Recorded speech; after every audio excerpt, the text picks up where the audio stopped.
कर्मचारी जिस चीज का बड़ी बेसब्री से इंतजार कर रहे हैं कि 8th पे कमीशन कब तक आने वाला है और उसमें देरी क्यों हो रही है और क्या इसकी देरी का कारण बना है, क्यों अभी तक इसकी कोई भी अधिसूचना जारी नहीं की गई है। तो हम आपके लिए लेकर आए हैं पूरी जानकारी विस्तार से कि इसमें देरी कम हो रही है और देरी क्यों हो रही है, कब तक इसको लागू करने के लिए योजना बना रही है सरकार और कितनी वृद्धि करने वाली है। 34% तक की वृद्धि बताई जा रही है। 50,000 से ज्यादा आपकी सैलरी हो सकती है। पूरी जानकारी क्या है हम आपको बताने वाले हैं, बिल्कुल विस्तार से सारा अपडेट हमारे पास आ चुका है। हम आपको बताने वाले हैं एक एक चीज बिल्कुल क्लियरली कि कब तक इसको लागू करने के लिए काम कर रही है सरकार। यदि आप चैनल पर नए हैं तो चैनल को सब्सक्राइब कर लें और लाइक और शेयर करना ना भूलें। तो आइए सबसे पहले हम बताते हैं कि 8th पे कमीशन आयोग में देरी का कारण क्या है, संभावित जो समस्याएं और समय सीमा है। 8वें वेतन आयोग केंद्रीय सरकारी कर्मचारी और पेंशनरों के भत्ते और पेंशन की समीक्षा के लिए महत्वपूर्ण है। जनवरी 2025 में इसकी घोषणा हुई थी, लेकिन अभी तक इसका पूर्ण गठन नहीं हुआ है और इसके आगे के सवालों के जवाब हम आपको देने वाले हैं क्यों नहीं हुआ है। तो इसका सबसे दूसरा कारण है कि जो टर्म ऑफ रेफरेंस वो अभी तक जारी नहीं हो पाया है। TOR आयोग का एजेंडा और समय सीमा तय करता है। सरकार अभी विभिन्न हित अधिकारी, कर्मचारी यूनियन, विशेषज्ञों से सुझाव ले रही है। इससे डाटा संग्रह और स्टेक होल्डर मीटिंग शुरू नहीं हो सकी है। यह इतिहास की दूसरी सबसे लंबी और विलंब होने वाला पे आयोग बनने जा रहा है। तो इसका दूसरा सबसे बड़ा कारण है कि टर्म ऑफ रेफरेंस अभी तक जारी नहीं किया गया है। उसके बाद इसका विलंब का कारण बन रहा है कि TRO के अध्यक्ष के बिना सदस्यों की नियुक्ति अभी तक नहीं की गई है। जो DOPT ने अंडर सेक्रेटरी पदों के लिए आवेदन की समय सीमा रखी थी, 32 इसमें सदस्यों की नियुक्ति होनी थी, लेकिन इसकी समय सीमा को अभी तीसरी बार बढ़ा दिया गया है और अभी तक पदाधिकारियों की नियुक्ति नहीं की गई है। सरकार का कहना है कि अभी वर्तमान में सरकार के पास उच्च और सक्षम अधिकारी नहीं मिल रहे हैं, जिसके कारण इसके जो सदस्यों की नियुक्ति है उसमें तीसरी बार वृद्धि की गई है, तीसरी बार उसको समय सीमा को बढ़ाया गया है। उसके बाद जो 7th पे कमीशन था, वेतन आयोग से सरकारी खजाने पर पहले ही बोझ पड़ चुका है।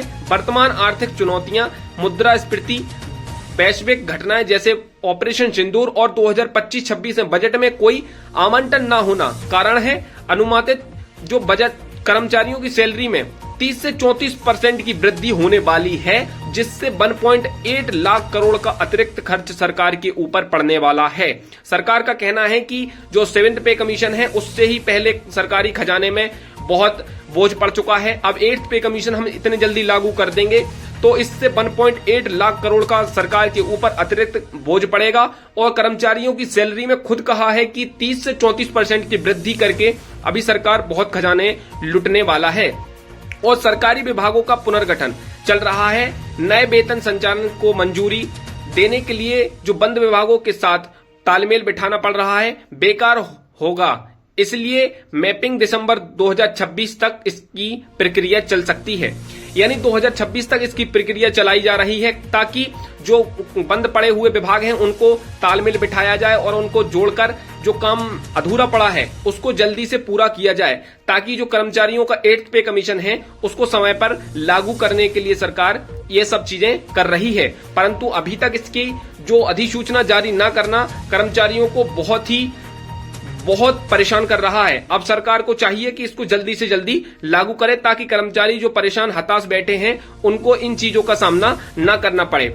और इसकी जो कर्मचारी संगठन है उनके दबाव में आकर सरकार ने पहले कहा है कि हम इसको 1 जनवरी 2026 से लागू कर सकते हैं। वहीं उन्होंने अभी बताया है कि 34% तक की सैलरी में वृद्धि हो सकती है और इस पे 1.8 लाख करोड़ का खर्च पड़ सकता है। अब इसमें 2024 चुनाव चक्र के बाहर रखने की रणनीति, महंगाई में नियंत्रण और उपभोक्ता मांग को संतुलन करने का प्रयास बना रही है सरकार। ये कारण है कि कर्मचारी और पेंशनरों में असंतोष बढ़ रहा है क्योंकि मुद्रास्फीति से जीवन यापन महंगा हो रहा है। यूनियनों ने पीएम को पत्र लिखकर तत्काल पे कमीशन के गठन की बात कही है। तो जो यूनियन है उन्होंने सरकार को पत्र लिखकर और अपनी मीटिंग के माध्यम से सरकार को पहले बता दिया है कि इसको जल्दी से जल्दी गठन किया जाए, क्योंकि जो बढ़ती महंगाई की दर से कर्मचारी और अपना खर्च सही से गुजारा नहीं कर पा रहे हैं। ये सब चीजें उसकी बढ़ती महंगाई का कारण बन रही हैं।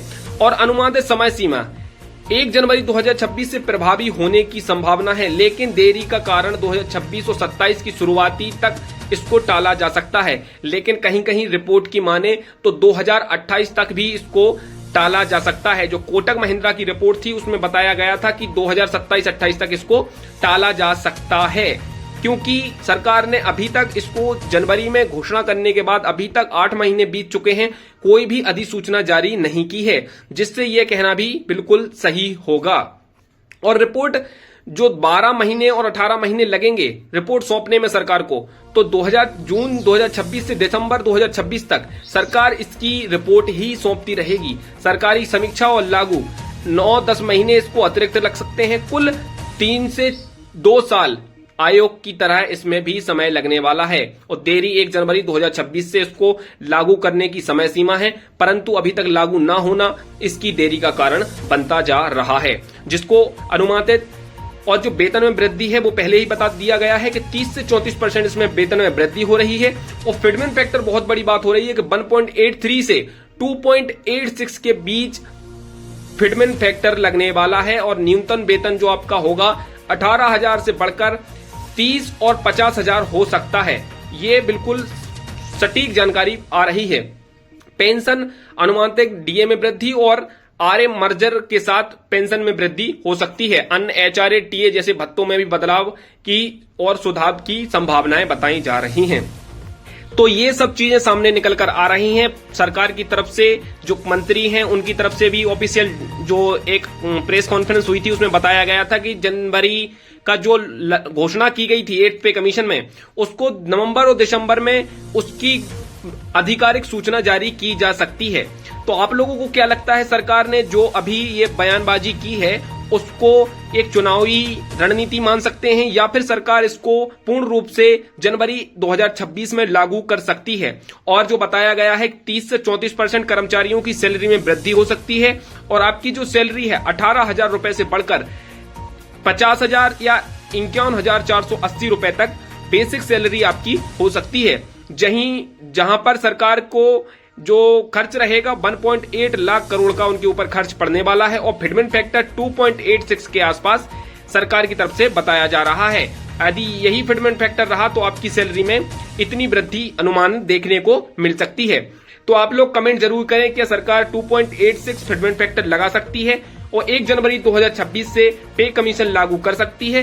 देरी का कारण हमने आपको बताया है कि क्या क्या सरकार इसमें देरी का कारण बन रही है। अभी तक टर्म ऑफ रेफरेंस जारी नहीं हुआ, कमेटी का गठन नहीं हुआ और ना ही कोई अधिसूचना जारी की गई है, जिसके कारण ये देरी बढ़ती जा रही है। तो आप लोग वीडियो को पूरा देखें। आप सभी का बहुत बहुत धन्यवाद। अपने छोटे भाई का सपोर्ट करते रहें और वीडियो को ज्यादा से ज्यादा शेयर करें और कमेंट जरूर करें।